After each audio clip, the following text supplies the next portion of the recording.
সোনা বন্ধু রে, কই যাস রে? এই রে পাখি, তুইও গা, চল সবাই মিলে গাই। দেখ বলো, মা বলেছে আমার চুলগুলো নাকি মেঘের মতো কালো। ঠিক বলেছো টুনি, কিন্তু বেশি ঢং করো না, সাবধানে থাকো। গ্রামের বুড়োরা বল এখন নাকি চুলচোর ডাইনির উপদ্রব বেড়েছে। ধুর, ওসব তো গল্প। কে আসবে আমার চুল কাটতে? হঠাৎ ঠান্ডা বাতাস বইতে শুরু করে। গাছের আড়াল থেকে লাল চোখ জ্বলজ্বল করতে দেখা যায়। ডাইনি আড়ালে বসে বড় একটা কাঁচি ঘষছে, ক্যাচ ক্যাচ। হঠাৎ ধোঁয়ার মধ্যে কুঁজো ডাইনি বুড়ি সামনে আসে। তার হাতে একটা নোংরা জাদুর কাঁচি।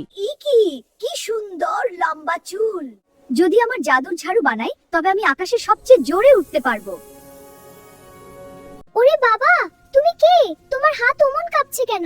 আর ওটা কিসের কাঁচি? আমি তোর পিসি হই রে খুকি। আয়, তোর চুলে একটু তেল মাখিয়ে দিই। আরে টুনি পালা, ওটা ডাইনি, ও তোর চুল কাটতে এসেছে।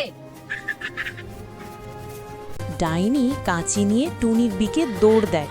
টুনি দৌড় দেয়, শুরু হয় মজার পিছু ধাওয়া। ক্যাচ! একবার যদি একটা ঝট পাই, তবেই কেল্লা ফতে। করতে পারবে না? বলো, কিছু একটা করো। টুনি হঠাৎ থেমে যায়। ডাইনি যখন কাছে আসে, টুনি নিচু হয়ে ডাইনির পায়ে সুড়সুড়ি দিতে থাকে। ডাইনি হাসতে হাসতে মাটিতে লুটিয়ে পড়ে। তার হাত থেকে জাদুর কাঁচিটা ছিটকে যায়। থাম খুকি থাম, আমি আর চুল কাটবো না, মরে গেলাম হাসতে হাসতে। এই নাও তোমার কাঁচি, কিন্তু একটা শর্তে দেব, তুমি আর কারোর চুল কাটবে না। বদলে আমি তোমাকে আমার পুরনো জমানো চুলের পরচুলা উপহার দেব, ওটা দিয়েই ঝাড়ু বানিও। সত্যি দিবি? তাহলে তো আমাকে আর রোদে রোদে ঘুরতে হবে না। দেখা যাচ্ছে ডাইনি একটা নকশাদার সুন্দর ঝাড়ুতে বসে আকাশে উড়ছে। নিচে টুনি আর বলো হাত নাড়ছে। হ্যাঁ, চলো একসাথে উড়ি।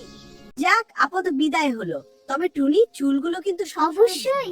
আর ডাইনি বুড়িকেও এখন খুব খুশি দেখাচ্ছে।